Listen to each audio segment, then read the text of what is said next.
마가복음 1장 12절에서 13절 말씀입니다. 2절 말씀입니다. 주님의 귀한 말씀으로 한 목소리로 함께 합독하시겠습니다. 성령이 곧 예수를 광야로 몰아내신지라. 광야에서 40일을 계셔서 사단에게 시험을 받으시며 들짐승과 함께 계시니 천사들이 수종들더라. 아멘. 오늘 보면은 예수님께서 공생애를 시작하시기 전 40일 동안 사단에게 시험 받으신 내용입니다. 그리고 이때 천사들이 나와서 예수님을 수종들었다라고 본문은 말하고 있습니다. 공관복음은 예수님께서 공생애를 시작하시기 전에 먼저 세례요한에게 세례를 받으신 일과 그 후 광야에서 시험 받으신 일, 이 두 가지를 다 같이 함께 기록되어 있습니다. 오늘 우리가 예수님께서 광야에서 시험 받으신 것을 통해서 우리가 알아야 되는 것은 바로 예수님의 공생애의 궁극적인 목적입니다. 그 목적은 바로 예수님의 그 십자가의 사역을 통해서 우리가 죄의 극복과 부활하심으로써의 죽음을 극복하신 일입니다. 이 두 가지 목적은 인자로서의 예수님께서 사단과의 투쟁에서 쟁취해야 되는 것이기 때문에 하나님께서는 성령을 통하여 예수님을 광야로 나가게 하시고 사단으로부터 시험을 받으시도록 하시는 것입니다. 저와 여러분들도 이번 사순절 기간을 통해서 사단의 소리를 듣는 것이 아니라 하나님의 음성을 듣고 하나님의 말씀으로 사는 은혜의 시간들이 되시길 바랍니다. 오늘 본문을 중심으로 예수님을 믿는 우리들도 예수님과 같이 시험을 받아야 되고 결국은 승리한다는 것을 기억하면서 말씀을 마음판에 새기는 귀한 시간이 되었으면 좋겠습니다. 첫째, 하나님의 명령은 즉각적인 반응이 있어야 됩니다.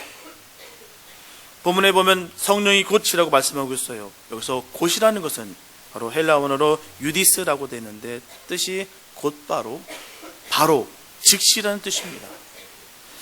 그래서 세례를 받으신 직후에 즉시라는 것입니다. 예수님께서는 세례를 받으시고 성령이 임하시고 또한 하늘의 음성이 들렸는데 이는 내 사랑하는 아들이요 내 기뻐하는 자라는 말씀도 들었습니다.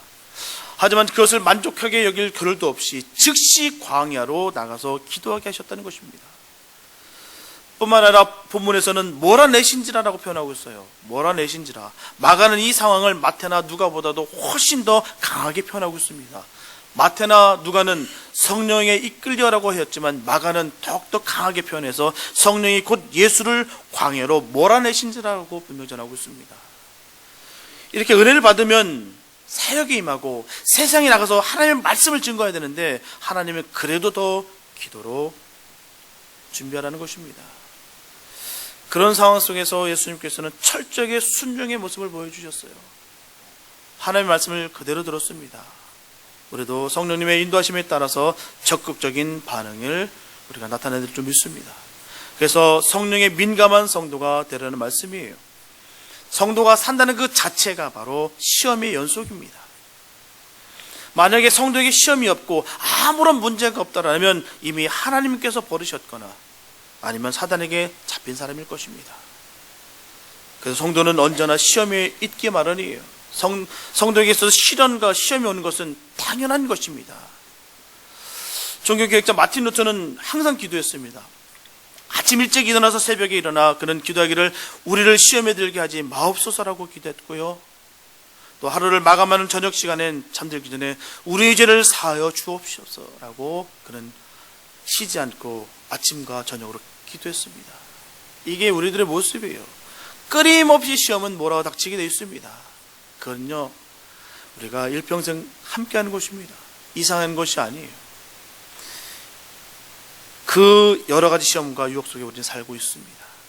그때마다 마귀의 시험과 유혹을 물리쳐야지만이 우리가 죄를 짓지 아니하고요 의로운 삶을 살 수 있으며 하나님께 영광 돌리고 하나님께 충성할 수 있습니다.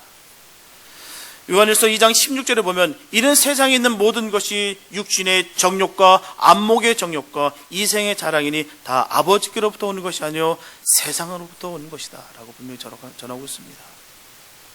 우리가 생명이 다하는 날까지 살아가면서 언제나 시험이 있다는 것을 늘 기억하는 것이 너무너무 중요합니다. 그래서 우리는 깨우쳐야 되는 것이에요. 구원받은 성도라 할지라도 시험에서 면제되는 것이 아닙니다. 언제나 시험이 있게 되는 마련이에요. 육신의 정욕과 안목의 정욕과 이생의 자랑의 유혹이 늘 우리 주위에 있습니다. 우리가 시험에 대해 알아야 되는 것은 시험은 두 가지 양면성을 띠고 있다는 것입니다. 한편으로 보면 연단이라고 해서 긍정적인 면이 있는 반면에 다른 한편으로는 유혹이라는 아주 부정적인 부분이 있어요. 야고보서 1장 13절에 보면 사람이 시험을 받을 때 내가 하나님께 시험을 받는다고 하지 말지니 하나님은 악에게 시험을 받지도 아니하시고 친히 아무도 시험하지 아니하시니라고 분명히 전하고 있습니다. 우리 먼저 테스트와 템테이션의 그런 분명한 차이를 알고 있어야 될 줄 믿습니다. 문제는 우리 한글 성경에는 동일하게 시험이라고 써있기 때문에 이 구분점이 없습니다. 그래서 혼돈스럽습니다. 하지만 영어는 분명하게 나눠져 있어요. 분리되어 있기 때문에 그 뜻이 선명합니다. 그래서 하나님이 아브라함을 시험하셨다라는 말은 아브라함이 하나님으로부터 하여금 죄에 빠지도록 유혹을 당했다는 말이 아닙니다. 죄악으로 유혹하는 시험은 사단이 하는 짓입니다. 결국 하나님은 그런 방법 쓰시지 않습니다. 하나님께서 미혹해서 믿음을 떨어뜨려서 멸망시키는 것이 아니에요. 그렇기 때문에 하나님 하시는 시험은 우리를 연단하셔서 더욱 바르고 또한 성숙한 믿음을 가질 수 있도록 만드시는 것입니다. 분명한 것은 하나님께서는 다만 우리의 마음의 상태를 드러내 보이시기 원하시는 것입니다. 테스트하시는 것이에요. 가장 대표적인 예가 바로 아브라함의 시험입니다. 그에게 있어서 100세에 얻은 너무 귀한 아들이 있습니다. 이삭이에요. 세상에 자식 귀하지 않은 부모는 없습니다. 자식은 다 귀합니다. 정상적인 부모라면 많다고 해서 내가 드릴 수 있는 게 아니에요. 내가 한 10명쯤 되니까 이 하나들 정도 번제 드려도 괜찮아. 그런 마음만 가진 사람 없습니다. 정상적인 부모는 그런 마음을 품을 리가 없어요. 어느 자식 하나 중요하지 않은 자식이 없습니다. 다 내 자식은 귀합니다. 그래서 간혹 자식에 대한 사랑이 너무 지나칠 때는 하나님을 등한시 여길 수도 있는 것이 바로 자식 사랑입니다. 그러므로 하나님은 언제나 우리에게 우선순위를 명확하게 하라는 것이에요. 가장 귀한 게 뭐냐? 우리에게 항상 질문하시는 게 그겁니다. 너에게 있어서 가장 귀한 게 뭐냐? 하나님께서는 우리가 드리는 가장 최선의 사랑과 최선의 영광과 최선의 찬송을 받기를 원하십니다. 그게 하나님의 마음이세요.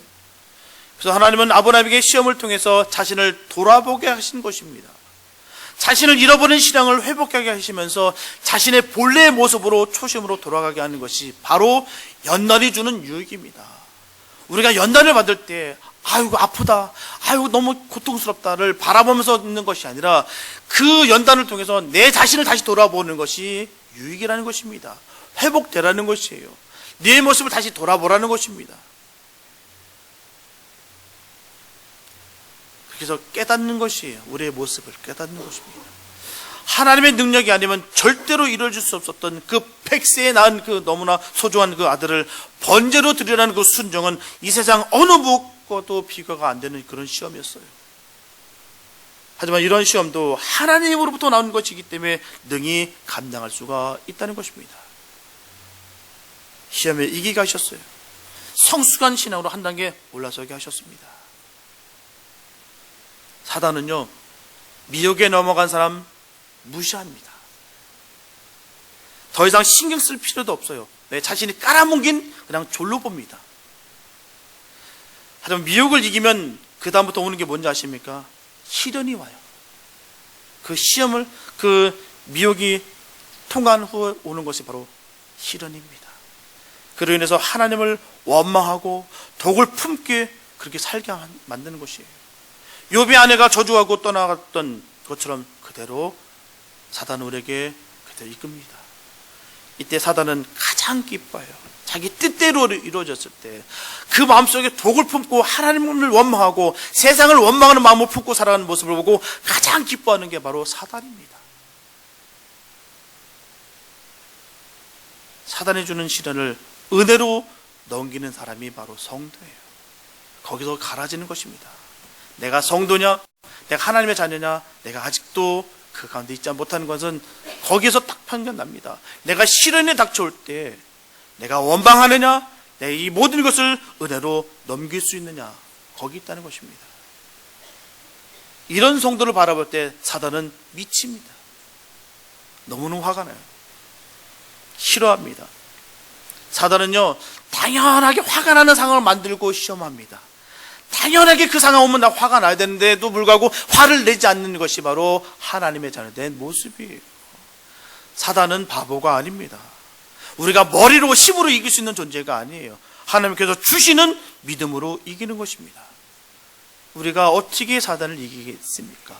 내 힘으로 능으로 결코 이길 수 없습니다. 당연하게 화를 내게 만드는 그 상황을 만들어 놓고 명분 갖고 싸우게 만드는 게 바로 사단입니다. 명분 다 있습니다. 화내는 거요, 명분 다 있어요. 내가 이렇게 하는 것 다 명분 다 있습니다.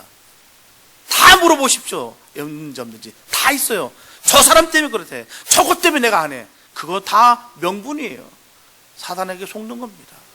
그거를 넘길 수 있는 게 성도예요. 예. 성도는 아무나 줄 수 있는 게 아닙니다. 하나님의 자녀는 아무나 하나님의 자녀가 아니에요. 그걸 이길 수 있는 게 하나님의 자녀입니다. 그게 성숙한 믿음의 자녀들이에요. 거기에 딱 판가름 납니다. 당연하게 화날 수 있는 상황 속에서 그걸 은혜로 넘길 수 있느냐, 내가 화를 내고 내가 당연한 명분을 태워놓고 내가 칼을 드느냐, 거기 있습니다. 그렇기 때문에 성도는요, 이 당연의 세계가 무너져야 돼요. 당연하게 세계가 무너지지 않으면요, 감사가 없습니다. 왜요? 당연한 건데, 내가 누리는 거 당연한 건데, 내가 이렇게 지금 쥐를 내가 누릴 수 있는 거 당연한 건데 감사가 없어요. 그러면 하나님의 뜻이 보이지 않습니다. 고린도전서 10장 13절에 보면 사람이 감당할 시험 밖에는 너희가 당하는 것이 없나니 오직 하나님은 미쁘사 너희가 감당하지 못할 시험 당함을 허락하지 아니하시고 시험 당할 즈음에 또한 피할 길을 내사 너희로 능히 감당하게 하시니라. 이처럼 하나님은 시험을 통해서 우리의 믿음을 확인하십니다. 뿐만 아니라 성숙한 성도로 만들어가는 것이에요. 우리가 주님께서 명령하실 때 즉각적으로 반응하는 저와 여러분 됐으면 좋겠습니다. 하나님에 대한 그 반응이 우리에게 있어야 되는 거예요. 그러므로 이래서 우리의 믿음을 온전히 주님께 보이는 저와 여러분 되시기를 예수님으로 축복합니다. 두 번째, 시험은 실제적인 삶의 문제로 다가온다는 것이에요. 예수님이 40일 동안 금식한 후에 사단에게 3가지 시험을 당하셨습니다. 그 시험들은 바로 오늘 우리들이 가장 당하기 쉬운 바로 3가지 시험으로 옵니다. 첫째, 물질에 대한 시험이에요. 육신을 가진 인간에게 있어서 무엇보다 가장 큰 문제는 먹고 사는 문제입니다. 먹고 사는 것만 해결되면 다 된다고 생각하는 것이 일반적인 생각이에요. 하지만 반대로 무엇보다도 먼저 먹는 문제가 해결이 안 된다면 아무리 큰 이상을 품고 좋은 의미를 찾는다 할지라도 할 수 없는 것이 바로 인간의 한계입니다. 사단은 그 약점을 너무너무 잘 알고 주리신 예수님을 먹는 것으로 시험합니다. 마태복음 4장 3절에 보면 시험하는 자가 예수께 나와서 가로되 내가 만일 하나님의 아들이거든 명하여 이 돌들이 떡덩이가 되게 하라 라고 전하고 있습니다. 오늘도 많은 사람들이 이 먹는 문제로 수고를 하고요, 또한 죄를 범하게 합니다. 그것은 더 나아가서 나라와 나라, 민족과 민족 간의 분쟁과 전쟁에 이르기까지 합니다. 이 시험에 대한 예수님의 대답은 신명기 8장 3절을 인용하시는 것이에요. 너를 낮추시며 너로 줄이게 하시며 또 너도 알지 못하며 내 열조도 알지 못하던 만나를 내게 먹이신 것은 사람이 떡으로만 사는 것이 아니요 여호와의 입에서 나오는 모든 말씀으로 사는 줄을 너로 알게 하려 하심이라. 이스라엘 백성이 애굽에서 나올 때 바로 되지 않은 그 반죽 그릇 옷에 싸서 어깨에 메고 달랑 들고 나왔습니다. 그러다 보니 그들이 가지고 난 음식은 며칠 후에 그냥 다 떨어져 버렸어요. 음식은 떨어지고 삭막한 광야에서 떡을 사 먹을 것도 없었고 정착해서 살 만한 땅도 없었습니다. 동서남북 어디를 봐도 살 길이 없었어요. 이러한 이스라엘 백성들에게 하나님은 하늘문을 활짝 여시고 만나를 비처럼 내려주셨습니다. 이스라엘 백성들은 만나를 먹으면서 40년 동안 광야의 삶을 살 수가 있었습니다. 하나님은 이스라엘 백성들에게 만나를 먹이시면서 사람이 떡으로만 살 것이 아니요 하나님의 입으로 나오는 모든 말씀으로 산다는 사실을 알게 하려고 했던 것입니다. 이처럼 사람이 떡으로만 살 것이 아니오라는 이 말씀은 떡의 생명이 없다는 것입니다. 우리가 살기 위해서 밥을 먹지만 밥 속에 생명이 있는 것이 아닙니다.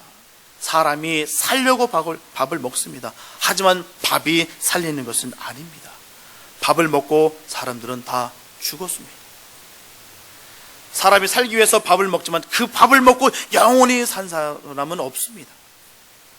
결국 사는 것이 입으로 들어간 밥에 있는 것이 아니라는 것이에요. 그래서 사람이 떡으로만 살 것이 아니라고 말하고 있습니다. 거기에 영생이 없다는 것이에요.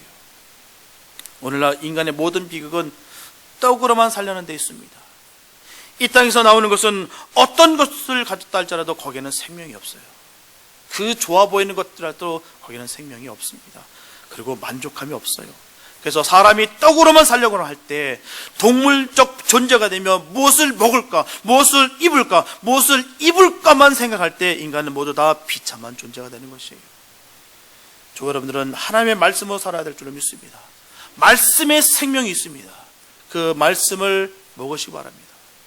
요한복음 6장 48절에서 51절에서 예수님은 분명히 전하십니다. 내가 곧 생명의 떡이로다. 너의 조상들은 광야에서 만나를 먹었어도 죽었거니와 이는 하늘로서 내려오는 떡이니 사람으로 하여금 먹고 죽지 아니하게 하는 것이니라. 나는 하늘로서 내려온 산떡이니 사람이 이 떡을 먹으면 영생하리라. 나의 줄 떡은 곧 세상의 생명을 위한 내 살이로다. 이처럼 예수님께서 친히 자신을 말씀하시면서 말씀이라고 말씀하시고 또한 떡이라고 했습니다. 우리는 바로 하나님의 말씀으로 사는 하나님의 자녀들입니다. 그럼 우리의 일용할 양식은 떡이요 아니요 하나님의 말씀입니다. 하나님 말씀으로 사는 사람은 하나님 말씀으로 배부른 사람이에요. 예수님은 의에 줄이고 목마른 사람은 복이 있다라고 분명히 우리에게 전해주셨습니다.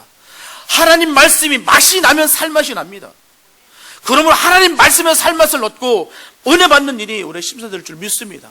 우리가 성경을 읽는데 아무 맛이 나면 그건 문제가 되는 것이에요. 성경을 읽는데 맛이 느껴져야 됩니다. 달콤함이 느껴져야 되고요. 정말 쓰임을 느껴져야 됩니다. 양약이 쓴 것처럼 이 말씀을 먹고 내가 치유의 역사가 나타나는 것을 내가 맛으로 느껴야 될 줄 믿습니다.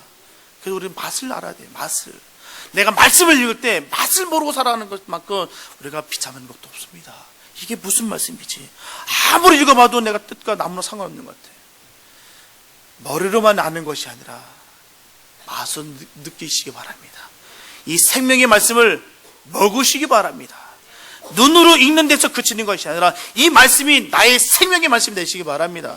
이게 없으면 아무것도 아니에요. 이 말씀을 먹으시기 바랍니다. 둘째, 명예에 대한 시험입니다. 세상에서 명예를 제일 좋아하는 존재가 바로 사단입니다. 사단의 습성을 닮은 사람은 어떻게 하든지 수단과 방법을 가리지 아니하고 자신을 사람들 앞에서 높게 보이려고 자만심과 허영심이 딱 드러나게 되어 있습니다. 이런 마음이 문제예요. 대개 사람들은 먹는 문제를 해결하고 난 다음에는 좀 더 유명해지고 싶어하는 그런 명예욕을 가지게 됩니다. 그래서 자기 동상을 만들기에 모든 정열을 쏟습니다. 요즘 젊은이들의 꿈이 뭔지 아십니까? 유튜버가 되는 게 꿈이에요. 저희 아들에게도 얼마 전에 물어봐서 넌 나중에 커서 뭐가 될래? 그랬더니 자기 유튜버가 된대. 유튜버가 뭔지 아십니까? 개인 방송하는 거예요. 개인 방송하면서 조회수가 올라가면 그게 돈이래요. 저는 그 값어치를 몰랐어요. 저는 왜 저렇게 조회수를 높이려고 이렇게 애쓰나 싶었더니 조회수가 높아지면 그게 다 돈이래요. 돈과 명예를 얻는 것입니다. 그래서 조회수 높이려고요, 목숨을 담보로 이상한 짓들도 많이 합니다. 정말 무서워요. 그래서 요즘은요, 순수 학문이 점점 쇠퇴해지고 있습니다. 오히려 실용 학문이 점점 높아지고 있어요. 왜냐고요? 돈과 명예가 있기 때문에.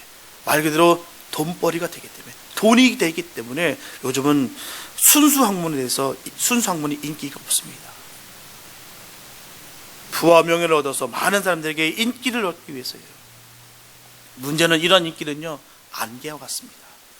언제 왔는데 언제 사라질지 모릅니다.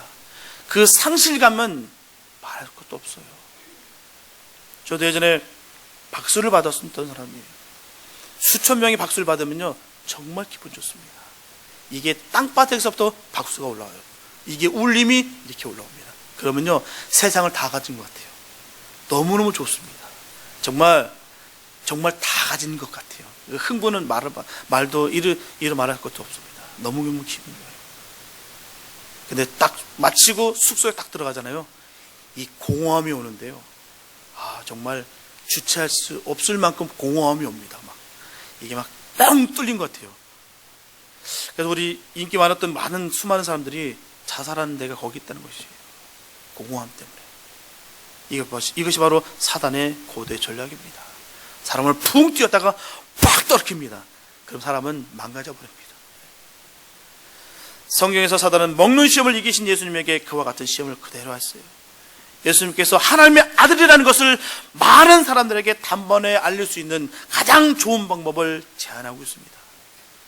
마태복음 4장 5절과 6절에 보면 이에 마귀가 예수를 거룩한 성으로 데려다가 성전 꼭대기에 세우고 가로되 네가 만일 하나님의 아들이거든 뛰어내리라 기록하시되 저가 너를 위하여 그 사자들을 명하시리니 저희가 손으로 너를 받들어 발이 돌에 부딪히지 않게 하리로다 하였느니라. 이렇게 허영심과 명예욕은 믿는 사람들에게 있어서 독이 됩니다. 우리는 자신의 이름을 감추고 오직 예수님의 이름만 높이는 성도가 될 줄 믿습니다. 그런데 문제는요, 자신의 이름은 아무도 안아주지 않고 예수님 이름만 높이면요 삐집니다. 요즘은 그렇더라고요. 자기 공력을 인정 안 해주면 삐져요. 어떻게 해서도 자기 이름을 드러내려 합니다. 오직 예수님의 이름만 드러나야 될 줄 믿습니다. 여기서 받은 칭찬 나중에 예수님 앞에서요 우리 아무런 칭찬 못 받습니다. 그때 오카르 목사님 설교 말씀 우시는 거 보고 제가 참 마음이 많이 은혜를 많이 받았어요.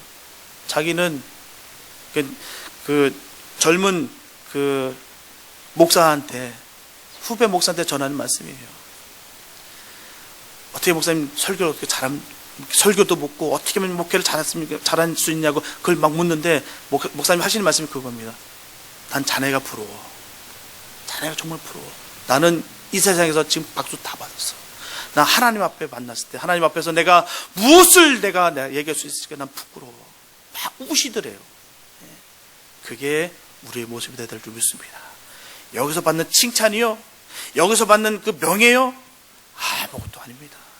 주님 앞에서 우리가 드러낼 게 아무것도 없습니다. 눈물 흘리는 그 노 목사의 모습을 보고 그 얘기 말씀 듣고 참 많은 것을 깨닫게 됐습니다.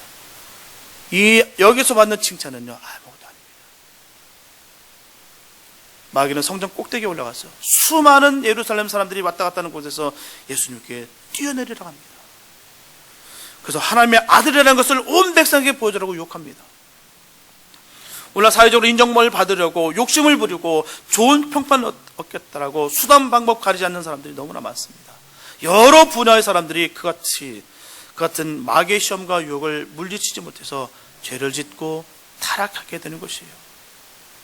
이럴 때 예수님께서 말씀하시기를 주 너의 하나님을 시험치 말라. 신명기 6장 16절에서 말씀하시기를 너희가 마사에서 시험한 것 같이 너희 하나님 여호와를 시험하지 말라. 여기서 하나님을 시험한다는 것은요, 하나님의 말씀을 알면서도 그 말씀에 순종하지 아니하면 하나님을 시험하는 것입니다. 행여나 하나님의 말씀을 몰라서 안 지키는 것은 몰라도 하나님의 말씀을 잘 알면서도 불구하고 하나님의 말씀을 순종치 않고 지키지 않는 사람은 하나님을 시험하는 죄를 범하게 되는 것입니다. 바로 하나님을 무시하는 것이에요. 저와 여러분들은 고통과 고난이 있다 할지라도 하나님의 뜻이라면, 하나님께서 명하신 것이라면 끝까지 감당해야 될 줄 믿습니다. 세상이 두 쪽이 나도 고통과 어려움이 있다 할지라도 하나님 앞에 충성하고 봉사하고 헌신해야 될 줄 믿습니다. 하나님의 자녀라면 절대 인기나 교만 속에 빠져서는 안 됩니다. 사람은 작은 권력이라도 있으면 누르고 싶어요. 사용하고 싶어합니다. 그 권력을 갖고요. 모든 사람들은 본능적으로 자기도 모르게 자꾸 높은 자리에 올라가고 싶어합니다. 사람들 앞에 인정받고 싶어하고 잘났는 것, 잘난 것을 나타내고 싶어하고 내가 똑똑하다는 것을 알리고 싶어합니다. 성령께서 역사하시면 우리를 겸손하게 낮추시는데요, 마귀는 우리를 높아지게 합니다. 그래서 우리를 쓰러뜨려요. 여러분들은 늘 반드시 겸손하시기 바랍니다. 교만과 불신앙에 빠져서 기도할 때 기도하지 아니하고 예배 드릴 때 예배 드리지 아니하고 말씀 읽어 할 때 말씀 읽지 아니하고 자기 자신만 내세운다면 결국 인생은 고독하게 되고요, 외롭게 되고 혼자 마귀의 싸움과 유혹에 빠져서 멸망을 당할 수밖에 없습니다. 하지만 겸손하게 하나님 앞에 나와서 기도하고 하나님의 도우심을 구하신다면 그 하나님께서 우리를 도우시고 우리를 높이셔서 영광스러운 삶, 승리하는 삶으로 우리를 인도해 주시는 것입니다. 모든 힘든 상황 속에서 예수님 그 분으로 인해서 기뻐하고 감격하시는 것이 진정한 하나님의 자녀입니다. 그런 축복에 임하기 원합니다.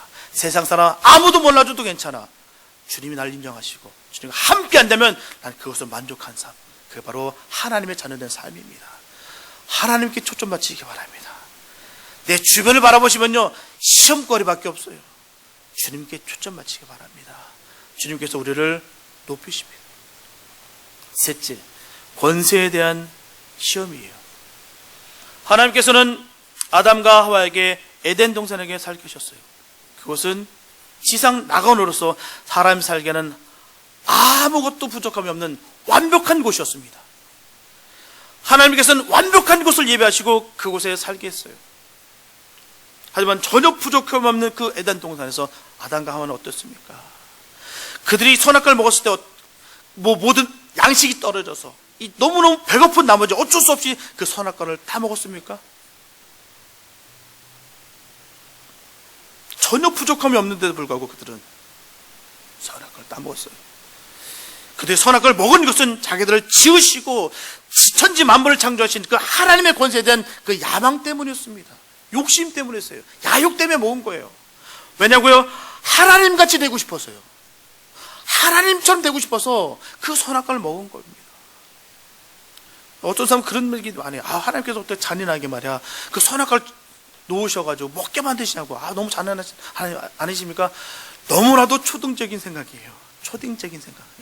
이런 말씀은 안 드리겠습니다. 요즘 AI가 참 발달되고 있어요. AI의 그 인공지능이 강점이 뭔지 아십니까? 지가 판단하는 거거든요. 지가 판단하고 결정했기 때문에 AI의 값어치예요. 하나님 우리에게 이런 기회를 주신 거예요. 그 감사도 모르고 우리가 항상 그런 얘기들 많이 해요. 선악과를 왜 만드셔가지고 우리에게 죄를 주시겠냐고. 그 많은 걸 주셨는데도 불구하고 우리가 그 야욕 때문에, 그 욕심 때문에, 그 욕망 때문에 먹은 것 뿐이지 하나님은 죄가 없으세요. 하나님은 잘못된 게 없으십니다. 우리가 하나님처럼 되고 싶어하는 그 마음 때문에 그 죄를 지은 거예요. 창세기 3장 5절에 보면 너희가 그것을 먹는 날에는 너희 눈이 밝아 하나님과 같이 되어 선악을 알 줄 하나님이 아심이니라. 전하고 있습니다. 이렇게 인류의 조상 아담이 그 말에 미혹돼서, 그 사단의 말에 미혹돼서 결국 하나님의 말씀을 불순종하였을 때 그 결과는 하나님처럼 된 것이 아니라 인류 최초의 바로 죄악을 저지른 존재가 되고 말았습니다. 그 죄로 인해서 우리가 죄를 짓게 됐어요. 원죄를 안게 됐다는 사실입니다. 그래서 아담을 넘어지게 만든 사단은 온 인류를 구원하기 위해서 오신 그 예수님을 또한 그와 같은 방법으로 시험하고 있는 것입니다. 마태복음 4장 8절과 9절에 보면 마귀가 또 그를 데리고 지극히 높은 산으로 가서 천하 만국과 그 영광을 보여 가로되 만일 내게 엎드려 경배하면 이 모든 것을 내게 주리라. 이렇게 유혹하고 있습니다. 결국 사단이 예수님께 세 가지를 통해서 시험하는 것은요, 예수님께서 하나님으로 남기를 바랐던 것입니다. 하나님 그 자리에 꼭 계세요. 하나님으로 계세요. 내려오지 마세요. 그겁니다. 사단은 광야에서뿐만 아니라 십자가에 달리시기 전까지 예수님을 끊임없이 시험하면서 끝까지 예수님께서 하나님의 아들로만 남기를 원했다는 것입니다. 그 이유는 완벽한 인간으로 오셔서 인류를 대신해서 화목제물을 대신하는 것을 막기 위한 것이에요. 화목제물이라는 것은요, 완전한 인간이어야만 됩니다. 아무 흠도 점도 없는 분은요 없습니다. 세상에 오직 한 분 하나님뿐이세요. 하나님만 아무 흠도 점도 없으십니다. 그 하나님께서 인간으로 오셔서 우리를 대신해서 피를 흘려 주셔야 됩니다. 그래서 사단은 끝까지 예수님께서 하나님으로 남기를 원했습니다. 바랬던 것이에요.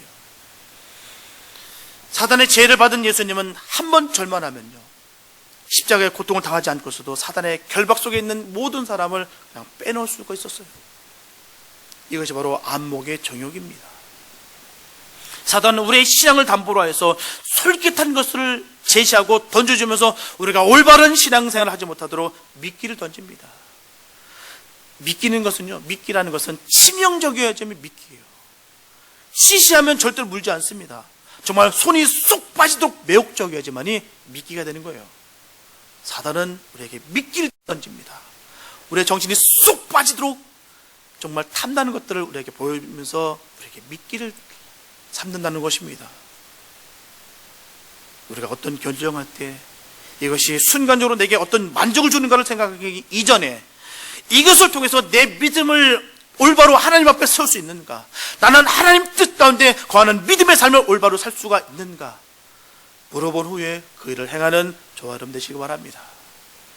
항상 결정할 때 말입니다. 나의 위주가 아니라 하나님 위주로 바라보면서 우리가 결정해야 될 줄 믿습니다.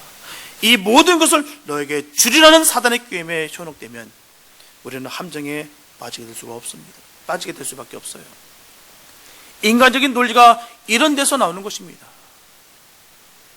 하나님은 사랑이시기 때문에 지옥은 없어. 어떻게 사랑이 많으신 하나님께서 어떻게 지옥을 만들 수가 있어? 그렇지 않아. 그래서 우리가 마음대로 죄를 지어도 절대로 우리 지옥에 보낼 리가 없어. 왜냐? 하나님은 사랑이시기 때문에 자기 합리화를 시킵니다. 말씀하고 자기 합리화를 시켜요. 하나님 사랑이시기 때문에 절대 그럴 리 없어. 그래서 그 말씀이 누구로부터 왔느냐가 참 중요합니다. 이 말씀이 누구로부터 왔느냐. 하나님으로부터 왔으면 어떤 일이 일어나고 마귀로부터 왔으면 어떤 일이 일어나는지 명확하게 다릅니다. 마귀로부터 온 말을 들으면 하나님의 생각과 전혀 상관없이 자신의 생각과 뜻 위주로 그렇게 살아갈 것입니다. 자꾸 합리화시키면서 저 말씀을 나한테 합리화시키면서 내가 재단해서 내가 편한 대로 내가 원하는 대로 그 말씀을 갖고 살아갈 것입니다. 분명하게 하나님부터 온 말씀인 경우에는요, 그 말씀을 붙잡고 기도하게 되어 있습니다. 하나님의 말씀으로 우리가 반응하게 되어 있습니다. 그게 하나님부터 온 말씀이에요. 마귀가 아무리 하나님의 말씀을 똑같이 읽어도 마귀가 읽은 것은 하나님의 말씀이 아닙니다. 그건 마귀의 말이에요. 성경의 말씀을 토시 하나 다르지 않게 읽어도 마귀가 한 말입니다. 지금 마귀는요, 계속 예수님께 성경 말씀을 갖고 얘기하는 거예요. 계속 말씀을 갖고 유혹합니다. 하지만 그 말은요, 사단의 말입니다. 하나님의 말씀이 아니에요. 영혼을 죽이기 위해서, 그리고 의도적으로 하나님에게서 멀어지게 하기 위해서, 죄와 함께 하기 위해서 선포되는 것이라면 절대로 하나님의 말씀이 아닙니다.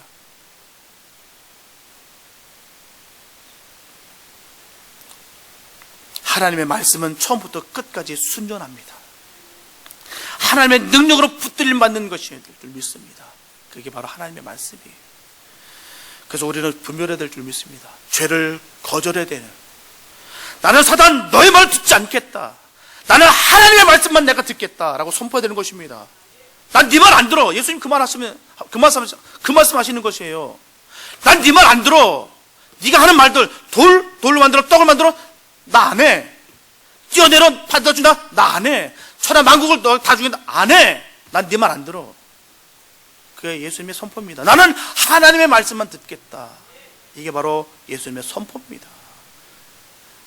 예수님께서 떡을 못 만드셨겠습니까? 돌이 아니라 철로도, 아니 없는 상태에서도 아마 만드실 겁니다. 뛰어내리면요, 공중 안 뜨겠습니까? 아마 나르셨을 것이에요. 근데 난 네 말 안 들어.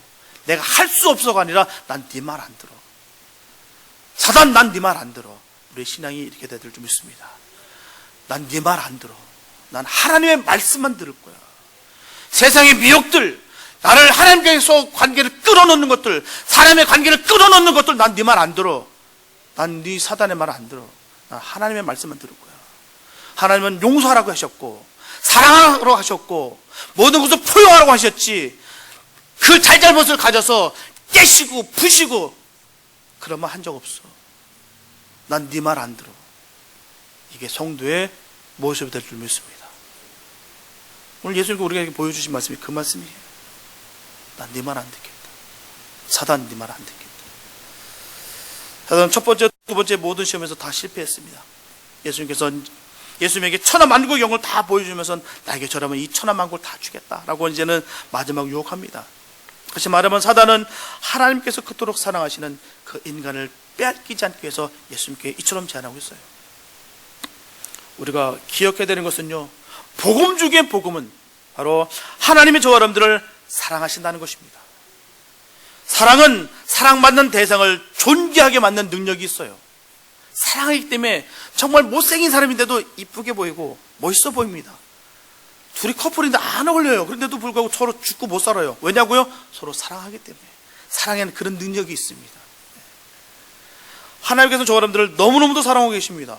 예수님께서도 전하시기를 사람이 온 천하를 얻고 자기 목숨을 잃으면 무슨 소용이 있겠느냐라고 말씀하고 있습니다. 이것이 바로 영혼의 가치와 무게감이에요. 예수님은 분명히 우리들이 천하보다 귀한 존재라고 말씀해 주셨어요. 천하 만국보다 난 네 영혼이 더 좋아, 더 중요해. 그런 존재입니다. 그렇기 때문에 우리는요, 누구를 정죄할 수도 없고요, 미워할 수 없습니다. 왜냐고요? 하나님이 그 영혼을 사랑하시는데 우리가 감히 누가 누구를 정죄하며 누가 누구를 욕할 수가 있겠습니까? 사랑하고 용서하고 품는 것이죠. 왜냐고요? 하나님이 우리를 사랑하시기 때문에. 그걸 못하는 것이 바로 하나님 뜻에서 벗어나는 것이에요. 원수를 사랑하는 것 마음을 못합니다. 하나님 자녀이기 때문에 할 수 있는 거예요. 하나님이 우리를 사랑하시는 것 내가 알기 때문에 우리가 그 무게감을 알 수가 있는 것입니다. 우리가 세상적으로 성공했든지 실패했든지 상관없이, 또한 세상적인 지위가 높든지 낮든지 상관없이 분명히 저와 여러분들을 하나님의 자녀들입니다. 또한 하나님께서 우리를 사랑하십니다. 우리들의 세상적인 지위를 보고서 우리를 사랑하시는 것이 아니에요. 우리이기 때문에 사랑하신 것입니다. 천하보다 귀한 존재예요. 그 이유가 바로 하나님이 우리를 사랑하시기 때문입니다. 사랑하시기 때문에 우리가 천하보다 귀한 존재가 되는 것입니다. 하지만 사단은 이와 같은 사실을 자꾸 잊게 만들어요. 우리가 천하보다 귀한 존재에도 불구하고 사단은 교묘하게 천하가 우리보다 더 크고 좋은 존재인 것처럼 우리를 속입니다. 아니에요. 천하 만국보다도 우리가 더 소중한 존재입니다. 우리가 천하보다 귀한 존재이기 때문에 천하를 얻고 나를 잃어버리면 아무것도 아닌 것입니다. 사단은 우리보다 천하를 귀한 것으로 자꾸 착각하게 만든다는 사실이에요.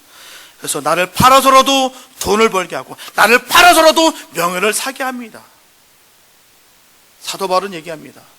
배설물처럼 똥으로 버렸다. 내가 갖고 있었던 모든 것들 내가 똥으로 여긴다. 값어치가 없다라고 했습니다. 하나님의 마음을 아는 사람만 깨달을 수가 있는 거예요. 이 모든 것보다도 하나님이 더 귀하시고 그보다도 나를 사랑하시는구나를 깨닫게 됩니다. 어떤 것과도 바꾸지 않는구나, 그걸 깨닫게 되는 것입니다. 너무나 많은 사람들이 사단의 함정에 빠져서 사람의 길을 포기하고 짐승과 같은 삶을 살아가는 사람들이 너무나도 많습니다. 자기가 얼마나 귀한 존재를 알지 못하고요, 돈 몇 푼에 헛된 영광에 눈이 어두워서 천하보다 귀한 자기 자신을 팔아버리고 사는 사람들이 너무나도 많습니다. 그 아무것도 아닌 것에 팔리는 자들이 너무나 많습니다. 사단의 시험에 들지 않고 이기기 위하여 가장 중요한 것은 우리가 복음을 이해하는 것입니다. 하나님이 나를 사랑하신다는 것은 이 소중한 복음 우리가 반드시 잊지 말아야 될 줄 믿습니다. 그리고 자기 자신에 대한 바른 자존심을 가지시기 바랍니다. 천하 만국을 다 준다 할지라도 눈 하나 깜짝거리지 않는 그런 당당함을 우리가 가져야 될 줄 믿습니다. 이렇게 예수님께서 수많은 시험과 고통과 핍박 중에서도 우리를 너무나도 사랑하셨기 때문에 도중에 포기하지 않으시고 그 험한 십자가를 지셨기 때문에 우리가 하나님의 자녀된 것이에요. 그런 존재입니다. 이것이 너무나 큰 축복이에요. 세상에 어떤 축복도 이보다 더 큰 축복이 없습니다. 그런데 우리는 까먹고 살아요. 이 귀한 축복을 받았는데도 불구하고 까먹고 삽니다. 내 주머니에 별거 없으니까, 내 주변에 내가 능력도 별로 없으니까 그거에 의존하고 나를 거기에 가치를 평가를 거기다 맞춰버립니다. 비참한 거예요. 비극입니다. 저 여러분들은 주님의 자녀입니다. 천하 만국 다 바꾼다도 우리 하나님은 안 바꾸십니다. 오주 만물을 다 녹여버리더라도 우리 영혼은 안 바꾸십니다.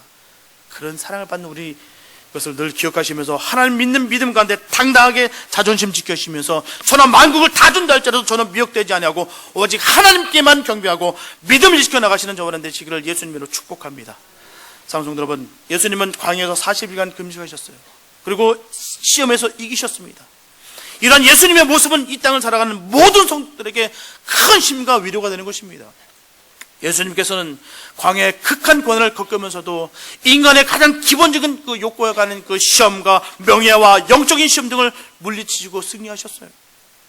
그러면 시험을 당하신 예수님은 모든 성도들이 이 땅에 당하는 모든 고통과 고난을 친히 다 아시는 분이십니다. 또한 예수 안에 있는 모든 성도들은 이 승리를 확인하게 될 줄로 믿습니다. 우리가 당하는 고통과 시험은 이미 우리 주님께서 싸워서 승리하셨기 때문이에요. 반드시 기억하시기 바랍니다. 우리 주님은 절대 우리를 포기하지 않습니다. 끝까지 우리를 기다리시고요, 끝까지 손 벌려서 함께 기다리고 계십니다. 그래서 돌아오시길 바라고 있는 거예요. 그 영혼이 너무나도 귀한 것을 알고 있습니다. 99마리의 양을 두고서 움직이시는 게 바로 하나님의 사랑이십니다. 그 사랑 때문에 우리가 그 주님의 사랑 가운데 건짐을 받으신 것이에요. 그 사랑을 늘 기억하시며 늘 승리하시기 바랍니다. 천하 만국 우리 앞에 딱 보여준다 할지라도 눈 하나 깜짝거리지 않는 그런 믿음이 우리에게 있어야 될 줄 믿습니다. 이렇게 사단의 시험을 이기신 그 예수님께서 성령의 권능으로 하나님의 사역을 시작하신 것처럼 우리도 주님 주시는 권능으로 말미암아 넉넉하게 승리하셔서 주님의 영광을 올려드리는 그런 복된 삶 되시기를 예수님의 이름으로 축원합니다. 기도합니다. 사랑해 주님 감사합니다. 아버지, 우리가 무엇이 간데 정말 주님께서 모든 그 시험을 당하시고 그 모든 수치를 당하시고 고통을 당하시고 결국 십자가에 못 박혀 돌아가셨고 부활하셨고 함께한 이 모든 이 구원의 사역을 우리 때문인 줄 압니다. 그렇기 때문에 우리는 감사밖에 없고 사랑밖에 없습니다. 이런 사랑을 내가 알기에 누가 누구를 정죄하며 누가 누구를 비하하며 누가 누구를 내가 손가락질을 할 수가 있겠습니까? 우리는 다 죄인입니다. 정말 기름통에 빠져서 호적거리는 그런 까베기 같은 그런 존재였습니다. 그런 우리를 건져내 주셔서 주님의 피값으로 사셨고 그 피로 씻어주셔서 주님의 자녀 삼아주셨습니다. 이런 우리가 어떻게 손가락질하며 어떻게 미워할 수가 있겠습니까? 하나님 아버지, 우리의 마음을 돌이켜주시고 주님의 마음을 깨닫는 자 되게 하여 주시옵소서. 주님의 마음으로 세상을 바라보며 품을 수 있는 넓은 마음 주시옵소서. 우리 연약하시는 주님께서 인도해 주시고 기쁨을 주시고 행복을 주시며 평강을 주시옵소서. 세상 만천하에 있는 모든 것들 우리 앞에 나는 갖다 놓았다 할지라도 눈 하나 깜짝거리지 않는 그런 당당함이 우리에게 있게 하여 주시옵소서. 그 확신 갖고 나아갑니다. 주님, 그 믿음 갖고 나아갑니다. 주님이 우리를 얼마나 사랑하신 것을 깨닫고 나아갑니다. 주님, 항상 승리케 하여 주시옵소서. 주님의 자녀들을 끝까지 지켜주시고 이끄시고 역사해 줄 줄 간절히 믿사오며 우리를 원하신 예수님이 기도했습니다.